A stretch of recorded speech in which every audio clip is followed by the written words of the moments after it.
Salut à tous, bienvenue dans The Programmatic Society, un programme qui vous propose d'entendre chaque semaine la voix de ceux qui font le marché du programmatique en français dans le son, international dans le ton.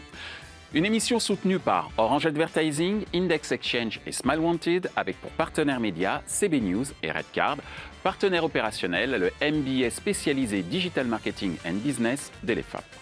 Ce contenu est également accessible en podcast sur les principales plateformes d'écoute.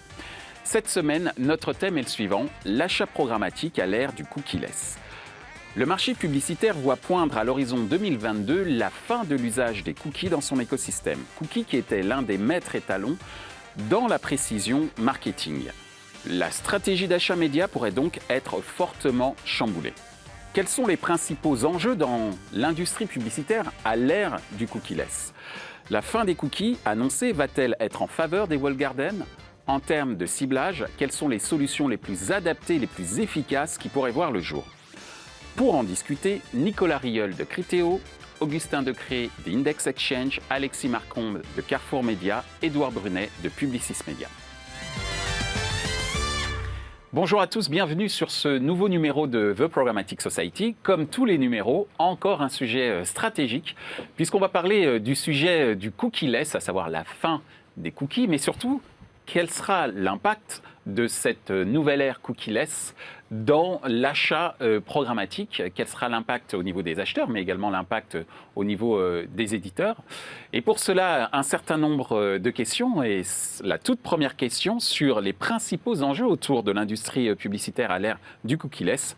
Je vais proposer cette première question en premier lieu à toi, Alexis. Ensuite, ce sera à toi, Édouard, à toi, Nicolas, et enfin à toi, Augustin, de répondre aux différentes questions. Donc, première question, quels sont les principaux enjeux pour l'industrie publicitaire à l'ère du cookie-less ? Alors, il y en a plusieurs. Le premier, c'est déjà le ciblage, le tracking et la mesure dans l'ordre. Après, je pense qu'il faut dédramatiser le sujet. On ne parle pas de cookie-less, on parle de cookie tiers. Et c'est quand même pas du tout la même chose. C'est-à-dire que le cookie tiers, c'est celui qui ennuie déjà tout le monde. Et s'il y a une chose dont on est sûr, c'est que les data exchange sont déjà morts. Donc maintenant, la question, c'est finalement, quelle va être la suite ? Voilà. Merci Alexis pour ta réponse très concise. Que tu m'as demandé. Exactement. Et très claire. Donc merci pour ça. Édouard, ton avis sur justement les principaux enjeux pour l'industrie publicitaire à l'ère du cookie-less. Et c'est vrai que cette mise au point entre cookie tiers et cookie tout court est assez importante. Ouais. De ton point de vue, Édouard, quelle est ta vision sur les principaux enjeux ? Effectivement, pour les acheteurs et annonceurs, comme l'a dit Alexis, c'est pouvoir cibler, pouvoir mesurer, être capable de surtout limiter la fréquence aussi. C'était un des gros enjeux pour ne pas ennuyer les internautes. Et il y a aussi un enjeu, je pense, pour les annonceurs et comment on les amène à travailler mieux cette donnée. Parce que finalement, on va arriver à une donnée plus qualitative basée sur l'identité. Donc, comment on arrive à mieux travailler ces assets en partenariat avec les éditeurs et les différents acteurs de data sur le marché pour derrière avoir des solutions beaucoup plus finalement innovantes et efficaces que ce que pouvaient proposer les cookies tiers auparavant. Merci Édouard. De ton point de vue, Nicolas, quels sont les principaux enjeux pour l'industrie publicitaire à l'ère du cookie-less ? Alors je reprends le point et merci Alexis de l'avoir dit parce qu'effectivement on a envie de synthétiser, c'est normal, mais en fait c'est pas la mort des cookies, ils ont toujours existé depuis le début de l'internet et ils vont continuer. Ça permet de s'identifier d'une page à l'autre. Voilà, on parle effectivement des cookies tiers ici. Donc ça c'est juste pour un rappel. Deuxième rappel, on a un enjeu qui est un enjeu concurrentiel également. Il faut comprendre que là, les cookies tiers sont attaqués par des navigateurs qui ne sont pas neutres dans l'écosystème et qui ont aussi leur propre intérêt. Et je pense qu'il faut juger, c'est aussi un enjeu pour tous les acteurs d'avoir bien ça en compte. Et je pense que le plus gros enjeu, en réalité, c'est celui de la confiance des consommateurs et de l'utilisateur.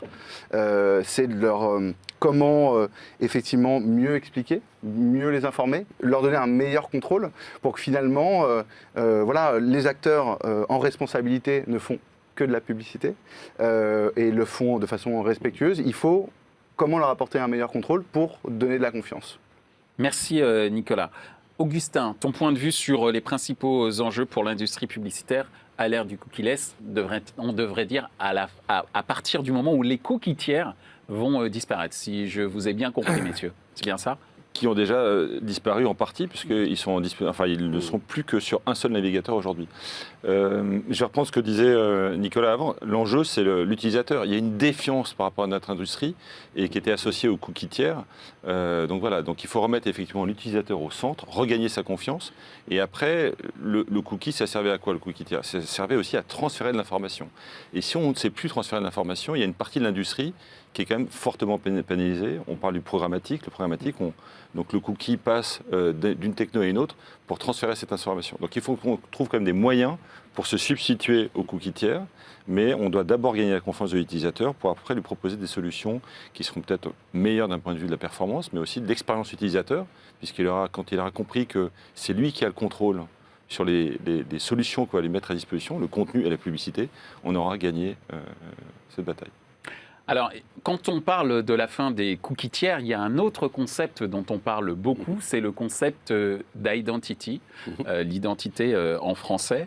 En ce moment, on pense beaucoup à cette identity comme un élément d'amélioration du ciblage, ou en tout cas d'une plus grande précision, ou du moins d'une précision différente du ciblage publicitaire. Est-ce qu'il y a d'autres bénéfices à prendre en compte pour développer ce type de solution, de ton point de vue, Alexis?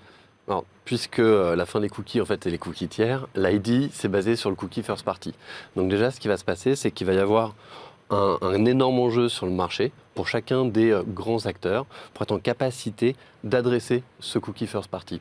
Ensuite, ça va permettre quoi? Ça va permettre le ciblage, mais surtout, ça va permettre la mesure. Parce qu'aujourd'hui, le programmatique, ça sert à faire des campagnes efficaces. C'est la promesse initiale du programmatique. Le fait de pouvoir mesurer grâce à des cookies first party qui vont être réconciliés, après la question ce sera de savoir si c'est réconcilié au sein de grandes plateformes technologiques, au niveau du navigateur en local chez l'utilisateur. Ça, c'est, on va dire qu'il y a deux pistes qui sont en train de se dégager en ce moment.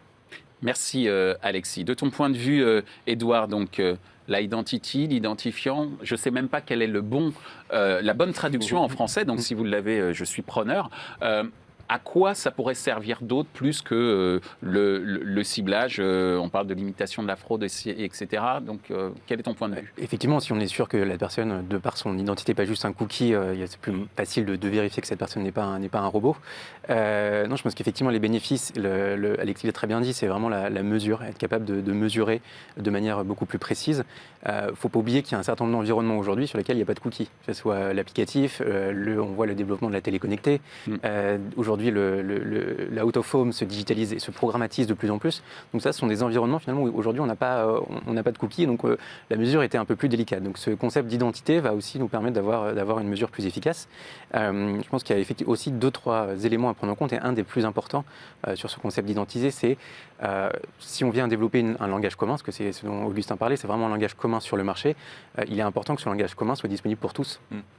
Et je prendrai comme exemple finalement la solution Prebid qui est Header Bidding, cette solution open source, et avoir une solution accessible à tous sur lesquelles chacun peut customiser si besoin, la rendre disponible selon ses propres besoins, est un des éléments à prendre en compte dans le développement des solutions d'identité demain. Merci Édouard. Ton point de vue, Nicolas, justement sur cette fameuse identity.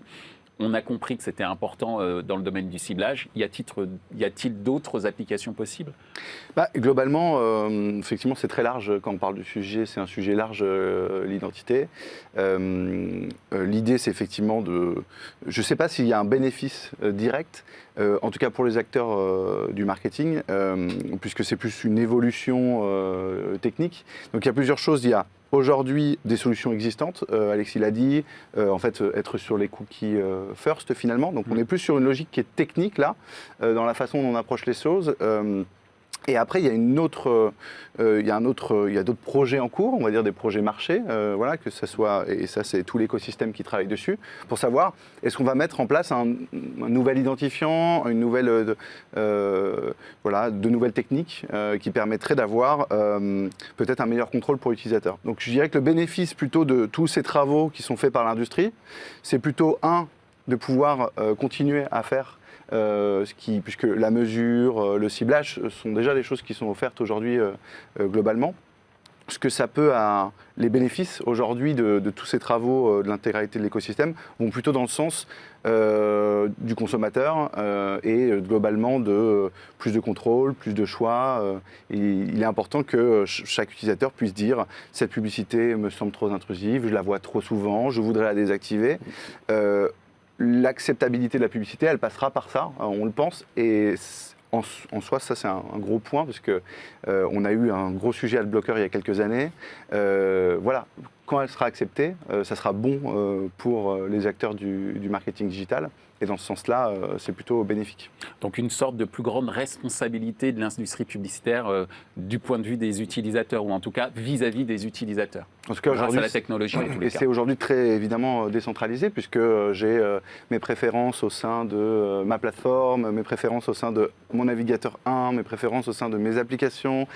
Et donc finalement, peut-être l'utilisateur se perd là-dedans, et en tout cas d'avoir une réflexion commune pour apporter plus de simplicité et de compréhension, ça peut que être bénéfique à notre sens. J'appellerais ça de l'empathie technologique.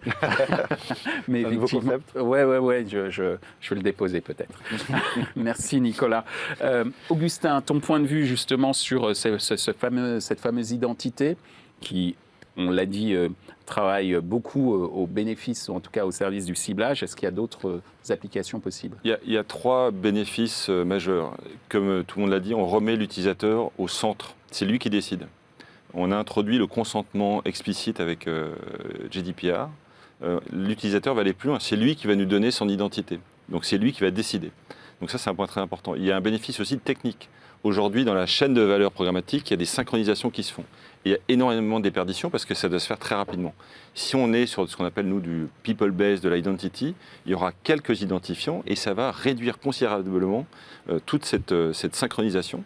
Donc il y aura probablement un gain en termes de revenus publicitaires puisqu'on pourra monétiser plus de pages. Et le troisième bénéfice, il est effectivement, finalement, le cookie était un peu décevant d'un point de vue publicitaire. Dans la publicité, il y a un élément qui est très important, c'est la répétition. Il faut faire connaître une marque, etc.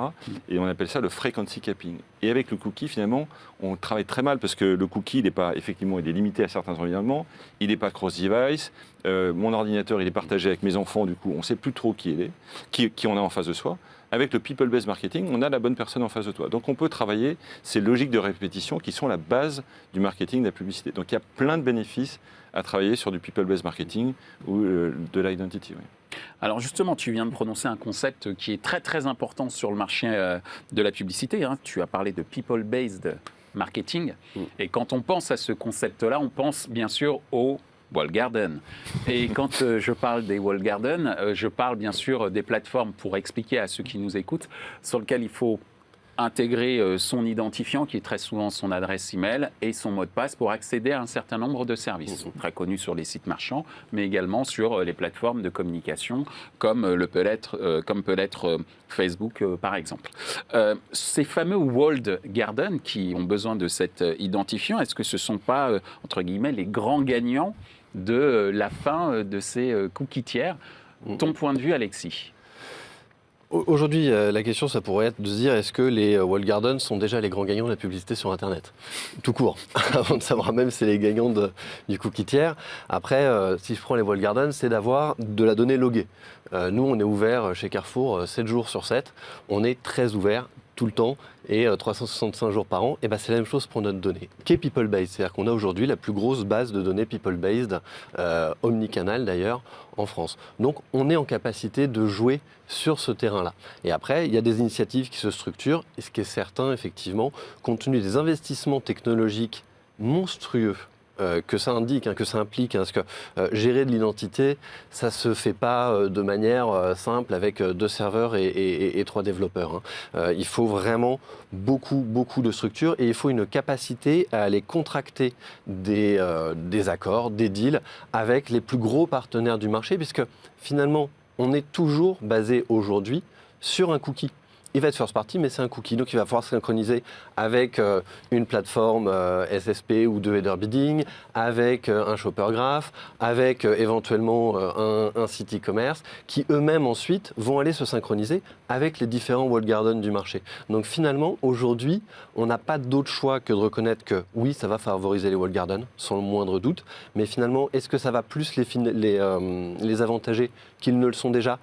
C'est peut-être moins sûr, parce qu'aujourd'hui, il y a des initiatives concurrentes et équivalentes qui se structurent et qui vont être en capacité d'aller plus loin que ce qu'eux-mêmes font. C'est-à-dire qu'un walled garden de chez un grand acteur du search va être limité à son propre univers. Un grand walled garden du social va être limité à son propre univers. Et aujourd'hui, des solutions de réconciliation vont permettre d'aller réconcilier non seulement les activités sur ces différents walled gardens, mais également sur le reste de l'Internet ouvert, qui continue de représenter en temps passé quasiment 2/3 du temps des internautes. Donc oui, ça va les favoriser, mais finalement, ça va permettre l'émergence d'une concurrence pour le moins très saine. Ce que j'entends dans ce que tu dis, c'est que l'avenir de l'exploitation de la data marketing, c'est la coopération entre différentes bases, différents partenaires, etc. Je me trompe peut-être, mais en tout cas, c'est ce que je vois poindre. C'est que l'ouverture et la coopération est plutôt un pari qui s'annonce possiblement gagnant face à un univers où on est simplement cantonné à son propre monde. Ce serait une coopération entre acteurs de taille majeure. Je pense malheureusement que les acteurs de taille réduite ou plus modeste ne pourront pas jouer le prochain match. Est-ce que ça veut dire qu'il y a une échelle Sans le moindre doute. D'accord, sans le moindre ça serait doute. quoi, un nombre d'utilisateurs minimum Ça peut être un nombre d'utilisateurs logués minimum et qu'on va être en capacité de réconcilier pour devenir intéressant, pour pouvoir jouer le match. Et après, il y aura un effet de taille au niveau international, puisque aujourd'hui, on peut regarder les choses au niveau local, mais on va systématiquement souscrire pour la construction et l'architecture des technologies avec des sociétés de dimension internationale. C'est-à-dire qu'au niveau local, on pourrait être fournisseur de ces données et donc jouer à un match local, mais les investissements technologiques nécessaires ne peuvent être supportés que par des sociétés aujourd'hui internationales. Ce qui veut dire peut-être une opportunité pour des entreprises locales, à travers ces investissements, de réfléchir à une expansion internationale de leurs activités. Absolument. Merci Alexis pour ces précisions. De ton point de vue, Édouard, alors la fin des cookies tiers, est-ce que c'est encore une fois en faveur des walled gardens ? Effectivement, ils ont tous les atouts pour réussir, et comme le disait Alexis, pour en tout cas continuer à être dominant sur le marché de par leurs données loguées qui est à grande échelle et la facilité d'utilisation de cette donnée. Et son prix, après voilà, le débat sur est-elle gratuite ou non, mais c'est un autre débat. Je crois qu'en fait, ils peuvent continuer à dominer si on les laisse faire. Si aucune initiative commune, si effectivement tout le monde reste un peu dans son coin, que ce soit au niveau local et même localement, si chacun active sa donnée first party de son côté, en tant qu'acheteur, faut reconnaître qu'ils ont un avantage qui est l'accès à grande échelle à une donnée qui est efficace et qui est loguée. Donc il y a vraiment ce besoin, si on ne veut pas les laisser gagner, de développer des initiatives communes qui soient ouvertes sur lesquelles chacun puisse s'intégrer. Et aussi, en tant qu'agence, on a clairement un rôle à jouer auprès de nos clients annonceurs sur les éduquer, leur permettre de développer des solutions qui ne sont pas dépendantes justement de ces walled gardens. On a la chance chez Publicis d'avoir, avant que il y ait ce débat sur le cookie, d'avoir acheté des entités data comme Epsilon, qui nous permettent de mettre du savoir-faire de traitement de données, d'analyse de données à disposition de nos clients annonceurs. Je pense que c'est vraiment quelque chose sur lequel il faut travailler en coopération avec les différentes entités du marché, qui soient éditeurs, qui soient effectivement des entités comme Carrefour qui ont une donnée à forte valeur. Donc c'est vraiment comme tu disais, cette coopération, c'est l'union fait la force contre les walled gardens plus que jamais. Et je pense qu'il faudra faire attention aussi à pas développer un Internet à 2 vitesses ou même 3 vitesses entre d'un côté les walled gardens et finalement ce qui se développerait, c'est à savoir un Internet premium d'éditeurs, d'inventaire qui est logué, et donc qui bénéficierait de CPM à forte valeur ajoutée, et l'ensemble du reste du web qui aujourd'hui compte sur la publicité pour se développer, mais qui finalement, parce que ne pouvant intégrer d'initiatives de données loguées, aurait un inventaire de moindre valeur et qui ne pourrait plus continuer à prospérer. Je pense que c'est important d'avoir ça en tête pour pas qu'on ait un Internet à 2 ou 3 vitesses. Je pense que ce serait dommageable pour l'ensemble de l'écosystème. Donc en gros, si je fais Je devais paraphraser au niveau footballistique, vaut mieux jouer la Champions League plutôt que la Ligue professionnelle de football, la première division en fait. Pour reprendre aussi un des points que tu évoquais tout à l'heure sur le local et la dimension internationale, très important si on veut réussir sur ce marché de la donnée utilisateur. Exactement, mais sans oublier que la Ligue 1 a aussi son intérêt, qu'il y a des passionnés de la Ligue 1 et qu'il peut y avoir de très beaux matchs en Ligue 1, tout comme on peut avoir de très beaux inventaires sur une partie plus longue taille, donc c'est important de les prendre également en compte. Je te remercie Edouard de m'avoir suivi sur mon chemin risqué footballistique, mais a priori tu acquiesces.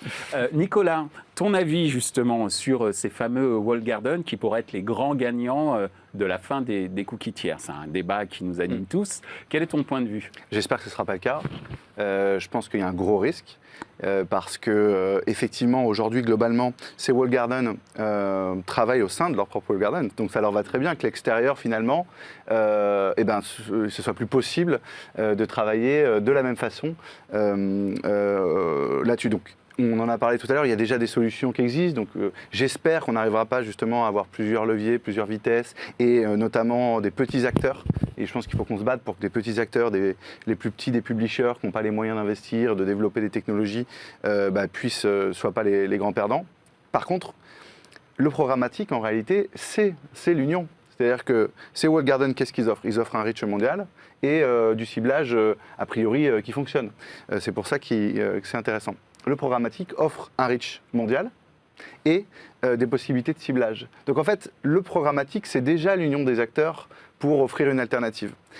Et donc c'est ça qui est mis à mal aujourd'hui, c'est que potentiellement on ne pourrait pas avoir accès à un ciblage potentiellement assez pertinent. Donc heureusement on en a parlé, il y a des solutions qui se développent, mais oui effectivement il y a un grand risque et ça pourrait être les grands gagnants. Et c'est pour ça que je pense qu'il faut s'unir, on l'a dit, et trouver des solutions ensemble de marché pour arriver à que cette vision qui serait un peu catastrophique n'arrive pas, sachant qu'on est déjà, je pense, dans un marché où les équilibres, on le sait, entre l'open internet et ces walled gardens sont déjà déséquilibrés. Merci Nicolas pour ces précisions. Augustin, tu auras le mot de la fin sur cette question, puisqu'après on en arrivera à notre dernière question, mais sur cette question, de ton point de vue en termes de plateforme, en tant que plateforme technologique, la fin des cookies annoncés, est-ce que c'est en faveur des walled gardens, je précise, des cookies tiers ? Très important de préciser. La fin de ces cookies tiers, est-ce que c'est à l'avantage des walled gardens ? Eh bien non. Je ne pense pas. Je pense que les walled gardens, ils avaient tout intérêt à nous laisser dans notre monde des cookies, qui étaient imparfaits, qui étaient, en termes de performance, c'était très médiocre. En termes de cible, enfin, on le voit, ciblage, il n'y avait pas de cross-device, etc. Aujourd'hui, ils ont 70% des investissements publicitaires, alors que les internautes passent 60% de leur temps sur les sites premium. Donc on voit bien qu'il y a un décalage entre la navigation et les revenus. Donc ils avaient tout intérêt à nous laisser dans notre monde qui était un peu médiocre.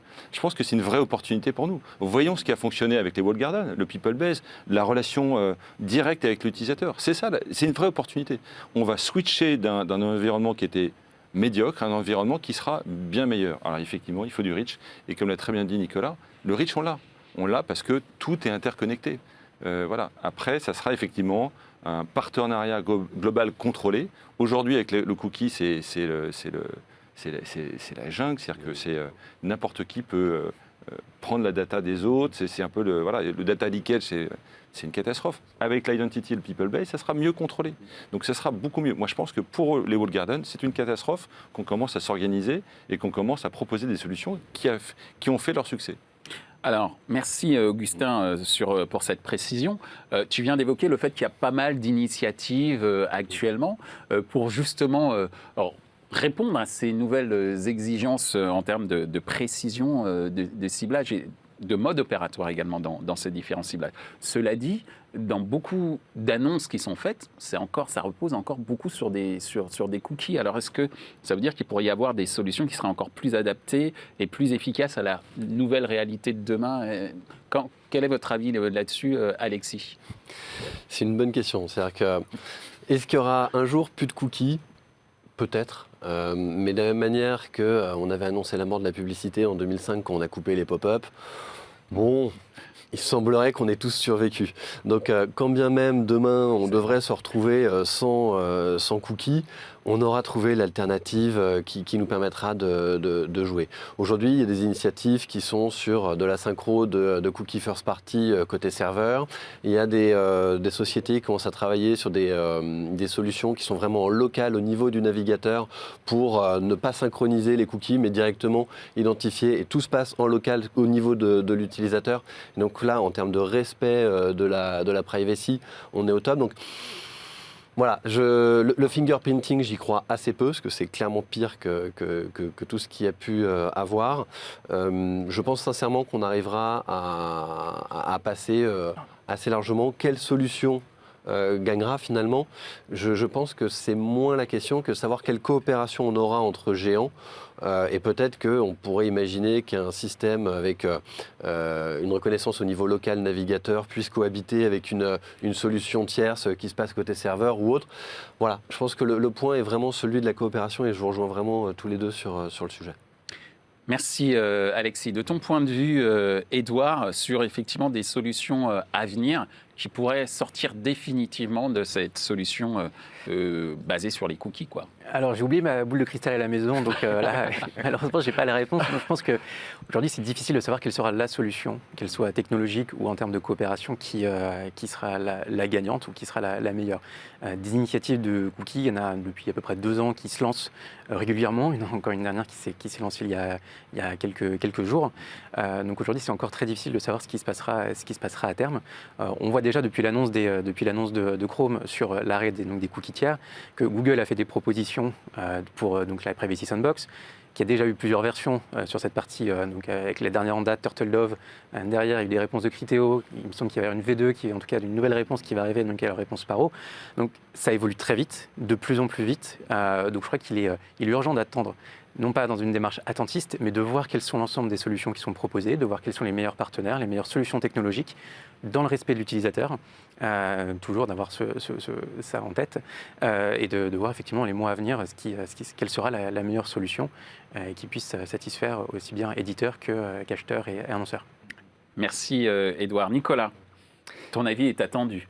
Non, mais du coup, tu l'as cité, c'est que je suis assez fier des ingénieurs qu'on a chez Criteo parce qu'effectivement, il y a beaucoup de... la réponse, elle va se faire avec l'écosystème. Donc, il faut effectivement qu'on discute beaucoup ensemble, qu'il y ait des ressources qui sont mises. Effectivement, dans un des projets et groupe de travail qui est celui qui a été mis en place par Google, qui s'appelle Privacy Sandbox.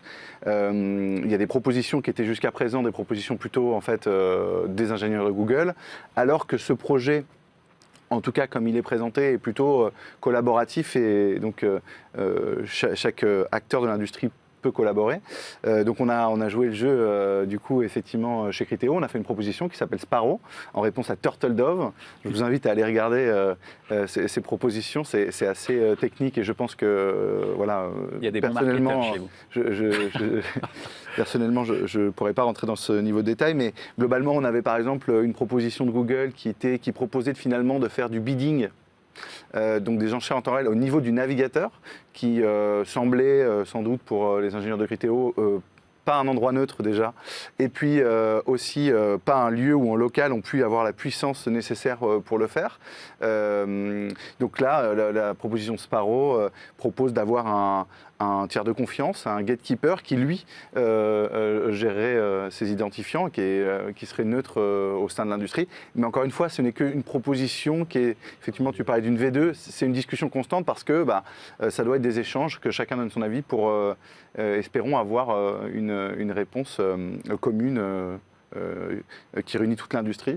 Voilà, d'ailleurs, on a ici Augustin qui lead pour l'IAB France et en Europe ce sujet de l'identity, donc je pense qu'il sera bien plus amené à parler des différents projets qui existent sur ce sujet. Eh bien, merci Nicolas pour la transition, puisque effectivement le mot de la fin sera pour toi, Augustin, autour de ces solutions qui nous permettraient à terme de sortir définitivement du cookie tiers. Une réponse Index Exchange, des solutions, nous on pensait déjà il y a 2 ans que le cookie n'était pas forcément la meilleure solution, donc on a mis en place des solutions de ce qu'on a dit de people based. Ça fonctionne. On le fait avec des partenaires comme The Trade Desk, on le fait comme avec LiveRamp. Et on a beaucoup de campagnes aujourd'hui qui fonctionnent comme ça aux États-Unis.